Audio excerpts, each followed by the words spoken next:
Welcome to Speak for Yourself. Today is what sports television is all about. Super Bowl champ James Jones, what's up with it, baby? My guy, NFL insider Dave Helman, the one and only Slick Rick Bucher. Now, look, y'all, turn your volume up and put your remotes down because it's about to get spicy on set. Steve Young, Hall of Famer, he said that the Baltimore Ravens are mishandling superstar quarterback Lamar Jackson, saying, quote, Lamar Jackson is a complete player, not being trained to be a sophisticated passer.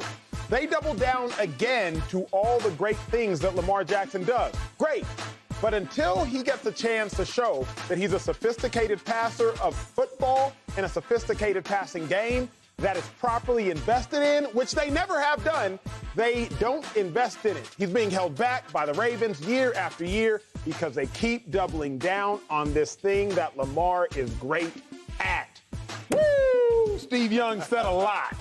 I can't, honestly, I've never been more excited to see these three gentlemen in my life than today. Steve Young said a lot. He said a lot that I disagree with. The Baltimore Ravens are not holding Lamar Jackson back. And the reason I say they're not holding Lamar Jackson back is because you cannot complain about what you don't have unless you want to praise him for what you do have.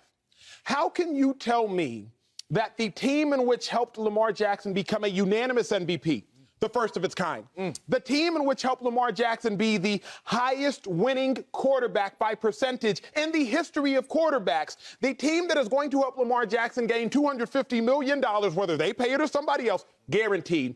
The team that helped Lamar Jackson become a superstar helped Lamar Jackson. Lamar Jackson also helped himself. The team that did all this for Lamar Jackson, you gonna tell me that they're holding him back? Wait a second, Jay, I'm just getting cooking, big dog. I'm just getting cooking.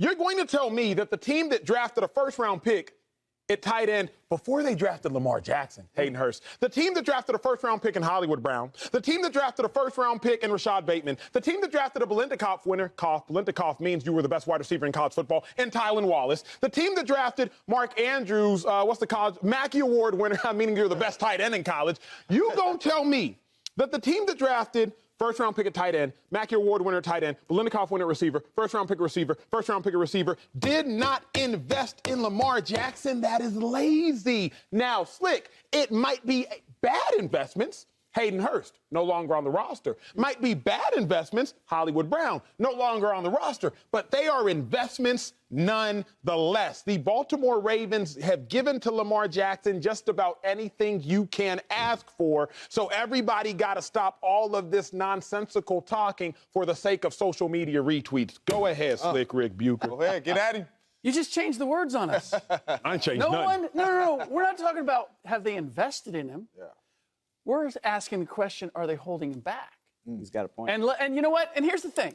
No, he don't. I was Steve Young. I'm going to be an interpreter today. Please do. There's a lot that I'm going to interpret today. And the first thing is, Steve Young, just come out and say it. They ought to fire Greg Roman as the offensive coordinator. I wish they would. That is essentially what he's saying, because this is what Greg Roman does. And Steve Young saw it firsthand, not playing, but observing the San Francisco 49ers. So here's my thing. He picks an odd time to do it because as of last year, Lamar Jackson set career highs when it came to passing attempts and all that. But if you look at historically with Greg Roman, it is a rushing offense. And they have been at the bottom of the league for the most part since Lamar Jackson has been there in terms of attempts. So are they holding Lamar Jackson back? Yes, I believe they are. He's not getting the full array, the opportunity to use all those pieces that they've invested in.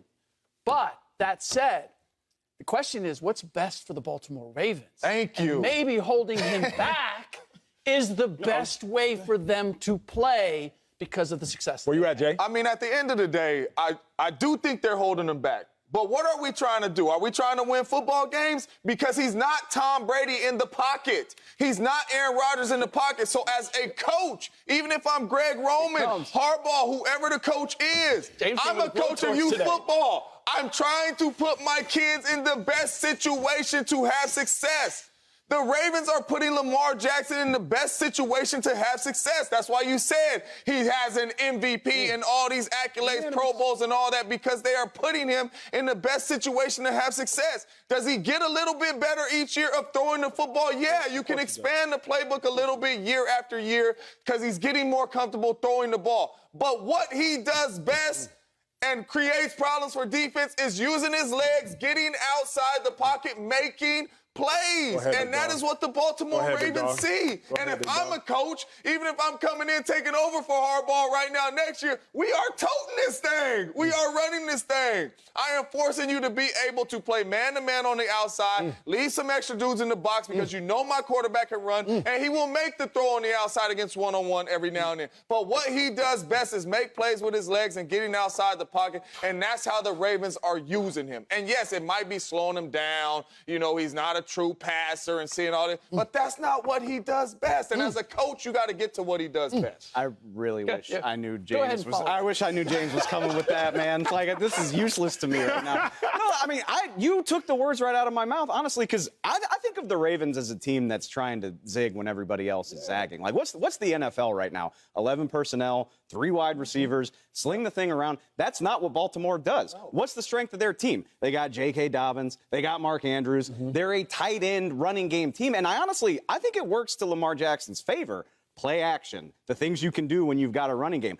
I would love to see what he can do in a scheme like that. We just haven't seen it. If that's what you want to do, if you want to move on from Greg Roman, play a little more Chiefs-style football, I would be interested to see it. I tend to think it has worked for Lamar Jackson. You want to use his strength as a runner. You want to have play action working in his favor. And then, like my whole point, when I heard we were doing this topic, I was like, of all of the teams that you're going to say are holding somebody back, how could it be Baltimore? Last year was John Harbaugh's second losing season. He's been there for 15 years. The guy was hurt. Exactly. I mean, and they had a mash unit of a team last year. Like, this is an organization that before Lamar, when they had Flacco, this is a team that does things the right way. They're in the conversation year after year.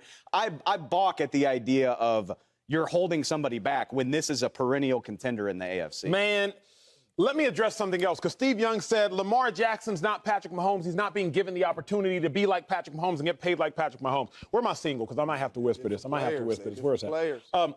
The reason Lamar Jackson's not Patrick Mahomes is because he's not Patrick Mahomes. And the reason Patrick Mahomes isn't Lamar Jackson is because he's not Lamar Jackson. But guess what? Mahomes has no unanimous MVP. Guess what? Mahomes didn't win a Heisman in college. Guess what? Mahomes wasn't a 2-time Heisman finalist.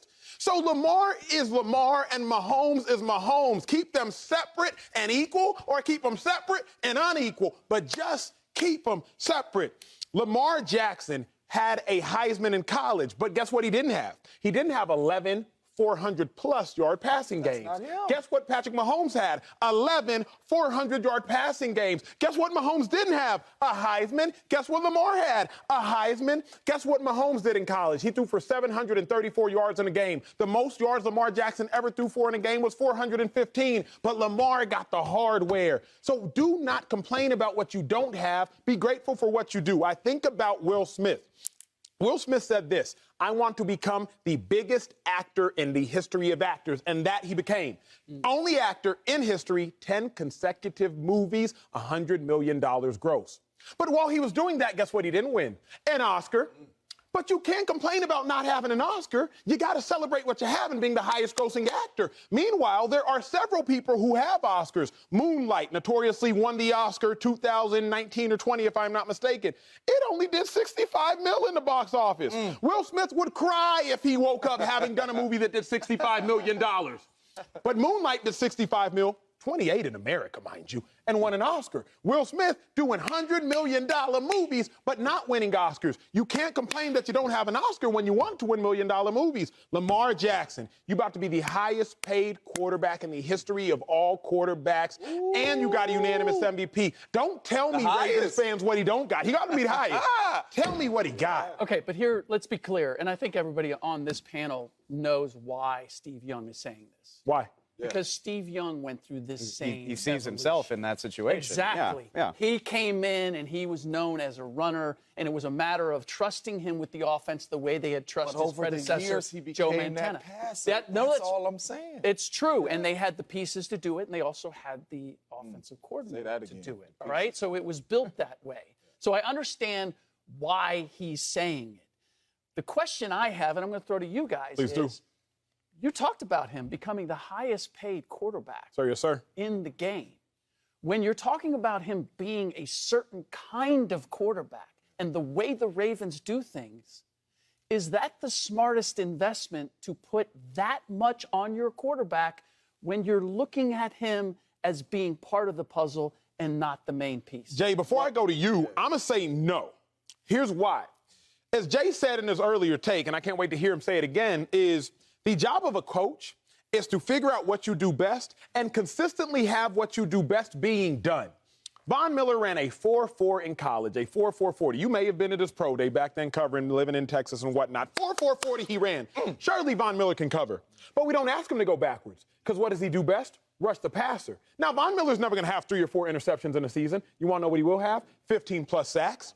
You know what Aaron Donald can do? Surely Aaron Donald could probably be in the stat position and run some A-gap blitzes as a rusher. But what's Aaron Donald do best? Get in front of the offensive guard and smash him in the face? So give me what I do best most frequently. Yes, Lamar Jackson can pass. He led the league in touchdown passes with 36. But, big dog, we've never seen anybody like him use that feat at the quarterback position. And I like how you ended with that. We've never seen nobody like Lamar Jackson. Never. I mean, he's breaking all Michael Vick's records, Cam Newton's records. We've never seen nobody like him. Defensive coordinators lose sleep when they have to play against Lamar Jackson, even though he's not that passer. You don't lose sleep playing against Tom Brady. You don't lose sleep playing against Matthew Stafford and these guys that can just stand in the pocket and throw the ball. You have to account for much more with Lamar Jackson, and you don't know how to put in a game plan for this guy. And that is why he is a unanimous MVP. Yep. That is why he has the Pro Bowls and the stats and the things that he has. That is why when everybody's covered, he breaks a couple tackles and gets 25 yards. You cannot prepare for that. And for me, it is his time now. Right? Usually you get paid, you're the highest paid player. Number one, you earned it, but number two, you there at the right time and you the next man up. He is the next quarterback up, and he's going to be the highest paid, and he should. These defensive coordinators do not know how to prepare for Lamar Jackson when he is healthy and playing at a high level. I don't care if he throws it 10 times. He's scoring 45 points for the Baltimore Ravens, doing what he does best, and that is what the Ravens are doing. So he absolutely should be the highest paid receiver, the highest paid quarterback, and they absolutely expand a little bit, but do what he does best. Jay, let me ask you this. That's what the Ravens are doing. So many people imply that the Ravens aren't giving Lamar Jackson enough help. But I would suggest that Aaron Rodgers would cry if he got as much help as the Ravens have given Lamar Jackson. Aaron Rodgers turns third-round picks into Super Bowl champs. Turns second-round picks. I think Greg Jennings, second-round pick? Greg Jennings, Jordy Nelson, second-round picks into Hall of Fame cats. Aaron Rodgers is a little bit of a cheat code, don't you think? No doubt about it. Right. No doubt about it. Okay, but I'm saying Aaron Rodgers, the Tom Brady's, even Matthew Stafford, what he did for Cooper Kupp and Megatron. Now, clearly Megatron and Cooper Kupp have done it for themselves. Yeah. But Cooper Kupp won the Triple Crown with Matthew Stafford. Sure. Right? So I got to give the quarterback Megatron out of that, maybe just. But I'm going to give the quarterbacks a little bit of credit. I'm going to give the quarterbacks a little bit of credit. Sure. My question for you, Jay, is how much do you put on Lamar Jackson for the narrative that they don't invest in him? Because if you gave Aaron Rodgers, Hollywood Brown, Rashad Bateman, assuming he would have been healthy the whole season, if you gave Aaron Rodgers some of the same cats, would he make noise? Last thing I'm going to say, I had never heard the name Robert Tonyan. I don't even know what Tonyan is. Never heard of it. Next thing you know, Robert Tonyan is a Pro Bowl caliber tight end. Yeah. If you gave Aaron Rodgers a Hayden Hurst along with Mark Andrews, I'm just wondering how much is on Lamar, how much is on the Ravens? Well, number one, a lot of it's on Lamar but Lamar's not that guy to really throw these wide receivers open. We just spoke of that's not his game. Aaron Rodgers is special at throwing people open. I've never been covered playing with Aaron Rodgers. Darrelle Reeves could be right here. Whoever could be right here. Richard Sherman, he's going to put it here. He's going to put it there, right? I always tell people, in my career, I had a lot of catches. If I didn't play with Aaron Rodgers, I probably wouldn't have 150 of those because the quarterbacks that I was playing with would be like, ooh, JJ covered. I'm not even throwing that ball. You know what I mean? 12 is like, Aaron Rodgers is like, ooh, right where I want it. You know, ball right here. You know, so that's different. Lamar's not that guy. And that's okay. And that's fine. Okay. Sure. Even if you put all this talent around him, he's not that guy yet as in his career right now to throw these guys open consistently. Will we see it every now and then? Like, ooh, that's a good throw by. Yes, we will. But what he's special at is making plays with his legs, getting outside the pocket, creating more time for these receivers to get open and getting some explosive plays. But he's not dropping back. Ball here, I could put it right here whenever I want it, right here. He's not there yet. So in that case, yes, if Aaron Rodgers had all these bona fide first-round picks at tight end and receiver, you better believe that these dudes' careers would be much more than playing with Lamar Jackson because he's not a special thrower of the football. But that's not saying Lamar Jackson is not a bad man at that quarterback position. And that's why I don't like bringing up Aaron Rodgers. Yeah. James, you get this. I consider him, sorry if it offends, like the most talented and special thrower of the quarterback like ever. Mahomes, me and you gonna be. That's right. maybe Mahomes gets there, but we're about to see. We're about to see what Mahomes does with a little bit lesser of a cast. We know Rodgers is that guy. It's not an insult to say that other people aren't. Yeah. And by the standard of the NFL, we talked about this with Dak Prescott last week. It's the same thing. Yes, they've invested. I don't know if they've done as much as I would prefer. And again, it's not the investment in that, like, pass-heavy 11 personnel type of scheme. Go down the Ravens receiver depth chart. After Bateman, and even, like, no offense to Hollywood Brown, like, he wasn't like a star. Like, when you heard that they got a first-round pick for him in the draft, I was like, really? That's impressive. Good job, Hollywood was one of those guys that helped him out, too, just because he had the go button. For sure. And you need those guys in your offense like that. I would love to see Lamar Jackson get a look in that scheme. I think he could do it. We just don't know. That's not what the Ravens have built their team to be. They are a run-heavy, tight end heavy, play action heavy team, and it works for him. Yeah. I just don't. I think you would have to reallocate those investments a little bit to see what he could do. I will end kind of with this anecdote that we all watched and you lived through more personally than anybody. You live by the sword, you die by the sword. The Green Bay Packers playing the Tampa Bay Buccaneers. For weeks, if not months, we debated whether or not Aaron Rodgers should have tucked and run on 3rd and 8. It's 3rd and 8. All you got to do is get to the end zone. You got Devin White and Jason Pierre-Paul chasing you. Just tuck it and run it, Rodgers. But Aaron Rodgers is a passer. So if he wants to pass the ball, I'm not going to be mad at him for the fact that he didn't run the ball. In the same breath, Ravens, y'all been running at the rock to the best we've ever seen in NFL history. So I'm not going to be mad at y'all if y'all don't want to pass the ball because y'all run the ball better than we've ever seen. Can't nobody stop it. Can't nobody stop it.